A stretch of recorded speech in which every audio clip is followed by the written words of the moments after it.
সঙ্গে সঙ্গে শিয়াল চূড়াবালির ভিতরে যেতে লাগলো।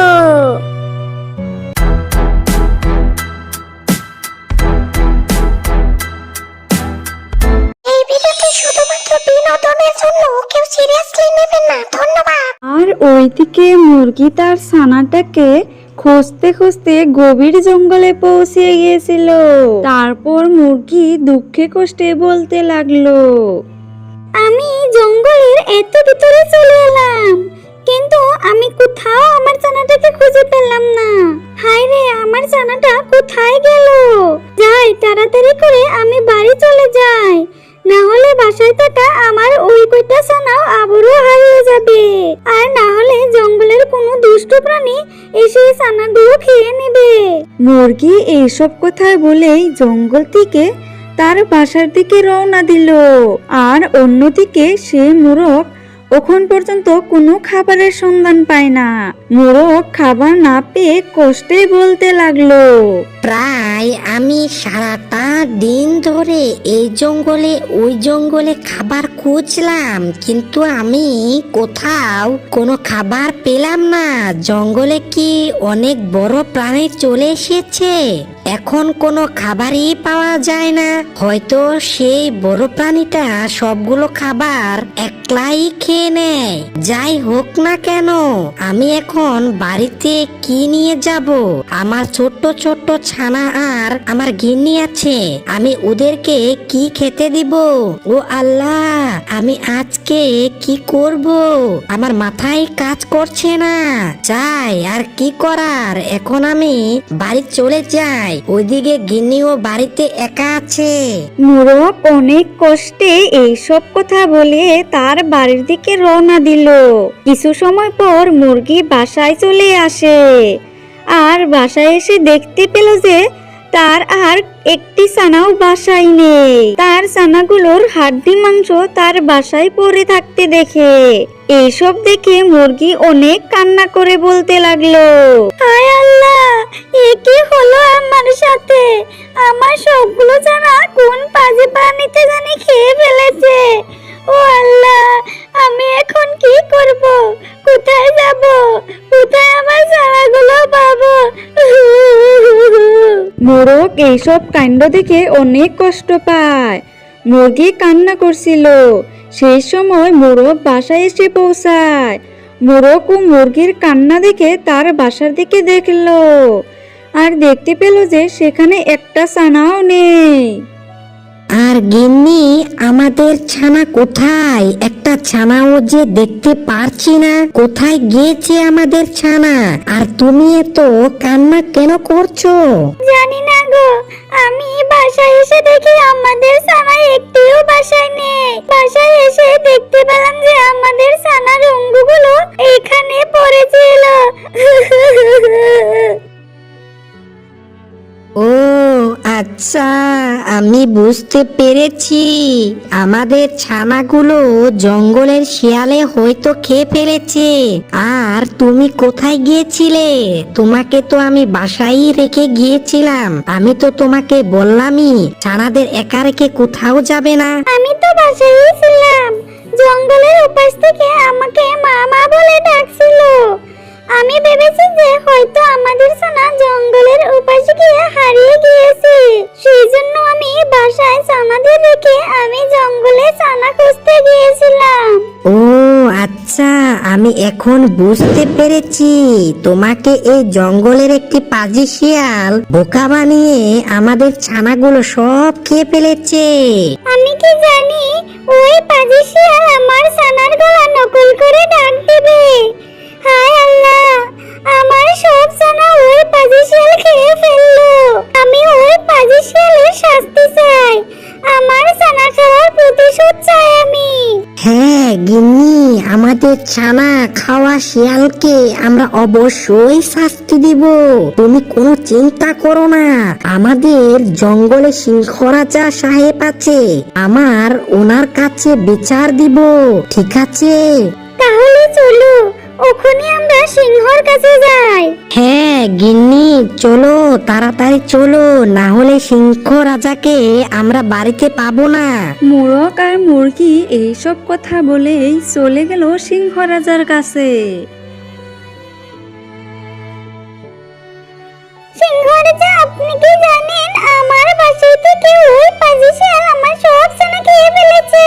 আপনি থাকতে ওই পাজি শিয়াল এই জঙ্গলের সব পশু পাখিদের ছানা খেয়ে শেষ দিচ্ছে।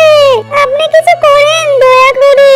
আচ্ছা, ওই পাজি শিয়ালের এত সাহস, ও আমার জঙ্গলের সব পশু পাখিদের ছানা খেয়ে ফেলেছে। আমি ওকে এই জঙ্গল ছাড়া করছি, ওকে আমার এই জঙ্গলে থাকতে দিব না। তুই কোনো চিন্তাই করিস না টুনি, আমি দেখছি এই ব্যাপারটা।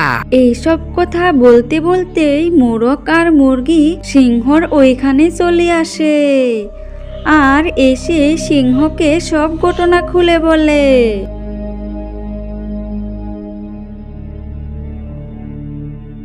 কি, ওই পাজি শিয়ালের এত সাহস, তোদেরও বাচ্চা খেয়ে ফেলেছে। র, আমার এবার কিছু না কিছু করতেই হবে, না হলে এটা সময়ে এই জঙ্গলের সব প্রাণী বিলুপ্ত হবে। ঠিক আছে টুনি আর মুরগি, তোরা এখন আরে চলে যা। আমি কি করতে পারি দেখি ওই শয়তান মরকট শিয়ালকে। তোরা এখন বাসায় চলে যা। সিংহ রাজার কথা শুনে সবাই বাসায় চলে গেল আর সিংহ শিয়ালকে কি শাস্তি দেওয়া যায় সেটা ভাবতে ভাবতে বলতে লাগলো। জঙ্গলের সব প্রাণীদের একই কথা দেখি, ওই পাজি শিয়াল সবাইকে এত অশান্তি কেন করছে। আমি নিজেই ওই পাজি শিয়ালের কাছে গিয়ে এই ঘটনাটা বিশ্লেষণ করে দেখি, না হলে এই পাজি শিয়ালের আতঙ্কের জন্য আমার জঙ্গলের সব পশু প্রাণী লাহে লাহে নাইকিয়া হবে। সিংহ রাজা এইসব কথা বলে জঙ্গলের কোনায় কোনায় শিয়ালকেই খুঁজতে লাগলো। কিছু সময় পর সিংহ শিয়ালটাকে একটি জায়গায় দাঁড়িয়ে থাকতে দেখলো। সিংহ রাজা আর দেরি না করে শিয়ালের কাছে গিয়ে এইসব কথা বলতে লাগলো।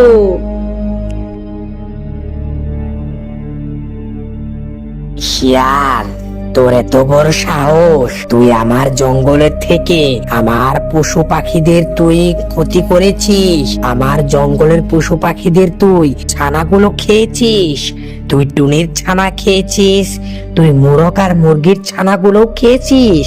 তোর এত বড় সাহস, তুই এত বড় সাহস কোথায় থেকে পেলি? তুই তো জানিসই আমার ক্ষমতাটা কত। তুই কেন এইভাবে ছানাগুলোকে খেলি? তোর এত বড় সাহস কোথায় থেকে এলো? বল আমাকে, না হলে তোকে আজ আমি মেরেই ফেলবো মরকট শিয়াল। ছি ছি ছি, সিংহ রাজা জি, আমি এমন করতেই পারি না কোনোদিন। আমি আপনার জঙ্গলে এইসব ঘটনা কোনোদিনও করি না, আর আমি তো করতেই পারি না, কারণ আমি অনেক ভালো প্রাণী। আর এইসব কথা আপনাকে কে বলেছে?